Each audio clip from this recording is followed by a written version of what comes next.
নমস্কার, আমি Mir. B news Bangla নেটওয়ার্কের সমস্ত দর্শকদের আমার তরফ থেকে অনেক অনেক প্রীতি আর শুভেচ্ছা। খুব ভালো থাকবেন।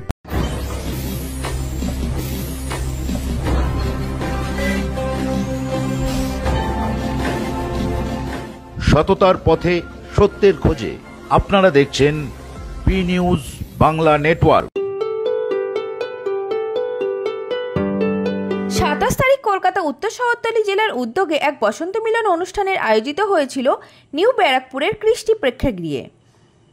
এই অনুষ্ঠানে উপস্থিত ছিলেন বাংলার গর্ব দাদা সাহেব ফালকে ও পদ্মভূষণ প্রাপ্ত মিঠুন চক্রবর্তী, সভাপতি চণ্ডীচরণ রায়, রুদ্রনীল ঘোষ, প্রাক্তন প্রেসিডেন্ট মানস ভট্টাচার্য, গোপাল সরকার, কিশোর কর এবং রাজ্যের শীর্ষস্থানীয় নেতৃত্ববৃন্দ এবং সেই সঙ্গে দলীয় সদস্যগণরা। এদিন প্রচুর মানুষের সমাগম হয়েছিল। এখানে মানুষের ঢল ছিল চোখে পড়ার মতো। মিঠুন চক্রবর্তী কি বললেন তা দেখাবো আপনাদের।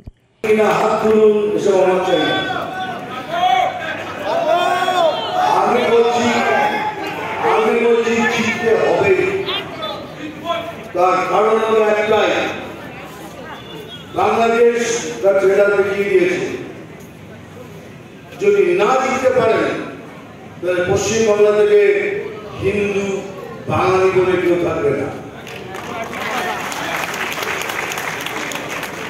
দেখুন, অন্য পার্টির হিন্দুরা কি করবেন তা করবেন আমরা জানি না, কিন্তু বিজেপি হিন্দু বাঙালিরা থাকবে না এটা কিন্তু ভালো করে চলবে, কারণ এরা তৈরি হয়ে বসে আছে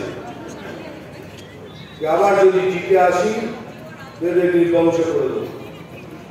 সেই জন্য কিছু না ভেবে জিতুন, হয় না সেটা জেতার পরে করুন, কিন্তু এখন পার্টিকে জেতা, ক্যান্ডিডেটকে জেতা, তাহলেই আমাদের পক্ষে সব থেকে সুবিধাজনক জিনিস হবে। এটা কোনোদিনই ভাববেন না এটা হবে। এখন এনাকে প্রেসিডেন্ট করেছেন, কেউ ভাবছেন ওখানে বসছে প্রশান্ত দাকে করলে ভালো, কিন্তু প্রশান্ত দাকে যেই করবেন তখন বলবেন চন্ডিদাকে করলে ভালো। এইগুলো ছেড়ে দিন। যদি ইনি প্রেসিডেন্ট হয়ে থাকেন, সবাই মিলে একসাথে এনার পেছনে দাঁড়িয়ে একসাথে একজোরে লড়ে আমাদের জিততেই হবে।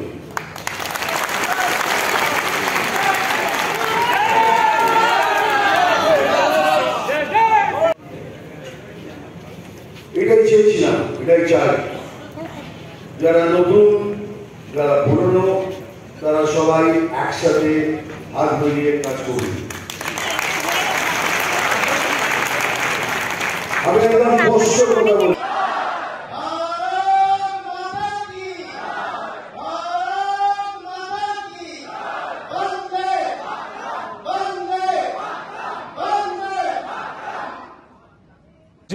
যেখানে নির্বাচন হয়ে সরকার হয়, তার মধ্যে 21টা রাজ্যে মানুষ রক্তপাত, রিগিং, লুট ছাড়া ভোটে বিজেপিকে নিয়ে এসছেন।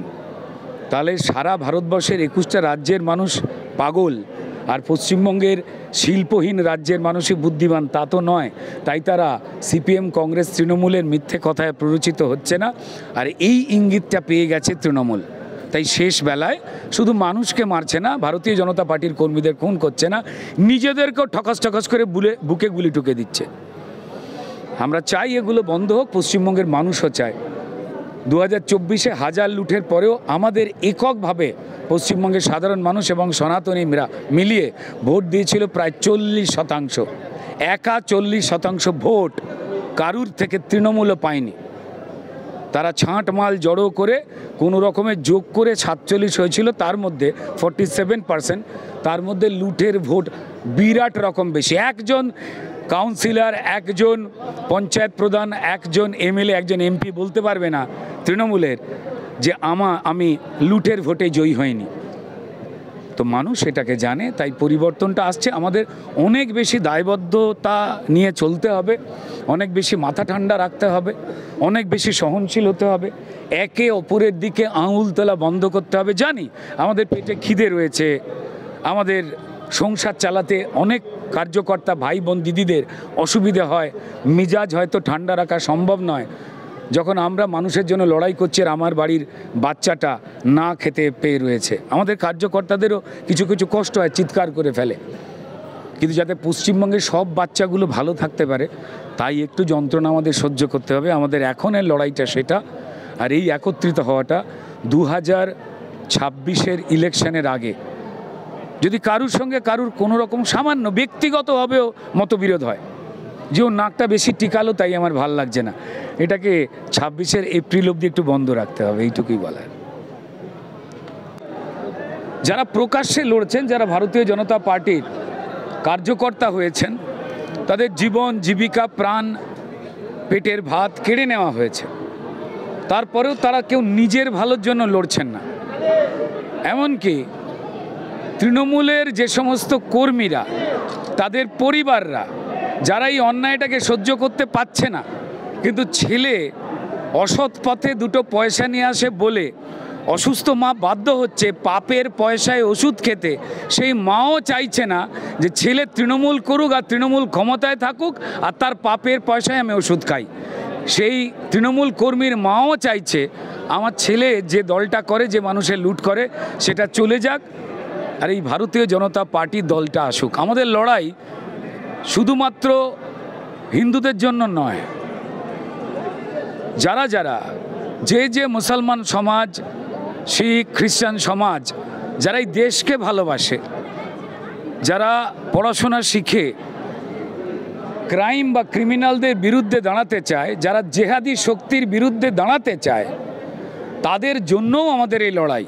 কারণ আমরা বিশ্বাস করি যেখানে সনাতন ধর্মের মানুষ থাকবে সেখানে আলাদা করে সেকুলারিজম লেখবার দরকার নেই। আমাদের ব্যবহারে, আমাদের ধর্মে কোথাও লেখা নেই যে অন্য ধর্মের মানুষকে তবে সনাতন খুশি হয় না।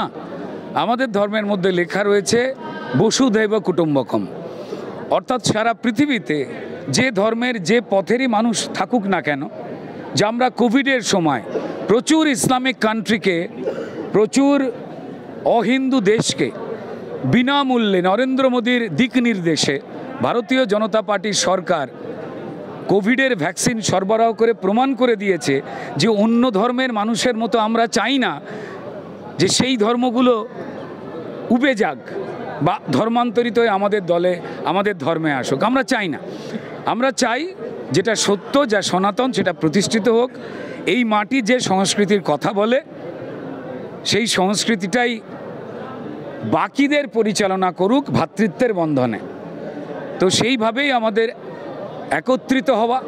আর এই যে সাহস, এই যে ঢেউ, মহাকুম্ভের সময় আমরা দেখতে পেয়েছি যে তৃণমূল নেত্রী তিনি বিধানসভার মতো পবিত্র জায়গায় দাঁড়িয়ে মিথ্যে কথা বলছেন, কিছু জেহাদি শক্তিকে প্রশ্রয় দিচ্ছেন।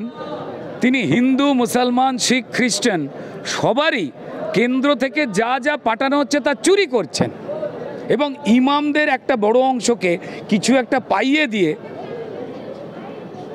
লিফলেট বিলি করাচ্ছেন যাতে মুসলমান সমাজ ভোট দেয়। মুসলমান সমাজ যদি মমতা বন্দ্যোপাধ্যায়কে এতই ভালোবাসত, তাহলে মুসলমান সমাজের এই দুর্গতি কেন? কেন তারা এত গরিব? কেন তাদের চাকরি বাকরি নেই? কেন তারা পিছিয়ে আছে? তাই সমাজ জানে। তাই ইমামদের বাধ্য করা হয় যে তোমাদের কথা শুনে সারিয়া আইন মোতাবেক মুসলিম পরিবারে সম্পত্তি ভাগ হয়, সম্পর্ক ভাগ হয়, এই ক্ষমতা তোমাদের হাতে। তাই আমি চুরি যতই করি না কেন, আমার এগেনস্টে ভোট দিতে গেলে আমি তোমাকে ফুল, প্রীতি, উপহার, খাম পাঠিয়ে দিচ্ছি, তুমি লিফলেট বিলি করে ভয় দেখাও যে ওদের ভোট দিতে হবে। আর কিছু যারা ভালো ইমাম তারা অসহায় হয়ে পড়েছেন, তাদের কথা কেউ শুনছে না, তাদের জন্যও আমাদের লড়াই। আমরা কেউই, অনেকেই তৃণমূল বার্তা ছড়াবার চেষ্টা করেন সনাতনী বাড়ির কন্যা হিসেবে, মেয়ে হিসেবে, বলবার পরেও তার গালে সপাটে বিরুদ্ধতার চর মেরে তারই দলের এমপি, এমএলএ, কাউন্সিলর, প্রাক্তন, বর্তমান এবং তাদের বৈধ বউ, অবৈধ বউ, বৈধ গার্লফ্রেন্ড, অবৈধ গার্লফ্রেন্ড, যাদের খাটে নিচে টাকা রাখে, তারা অবধি মহাকম্বে ঠান্ডা জলে বুক করে ছবার ডুব দিয়ে এলো আর হাত পা তুলে বললো খোসপাচ্ছেড়া চুলকুনি, কিচ্ছুটি হয়নি। থাপ্পড় কারগারে পড়লো মমতা বন্দ্যোপাধ্যায়। তিনি বললেন যে আমি নাকি শিবের দিকে মাথা করে শুই।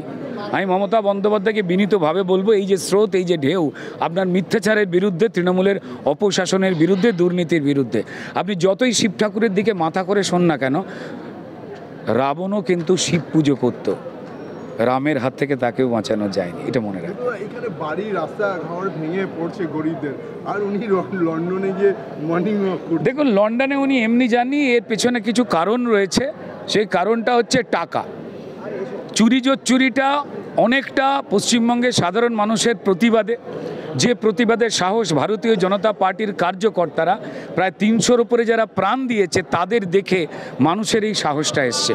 দেওয়ালে পিঠ ঠেকে গেলে আর যখন পেছোবার জায়গা থাকে না, মানুষ তখন পাল্টা লড়াই দেয়।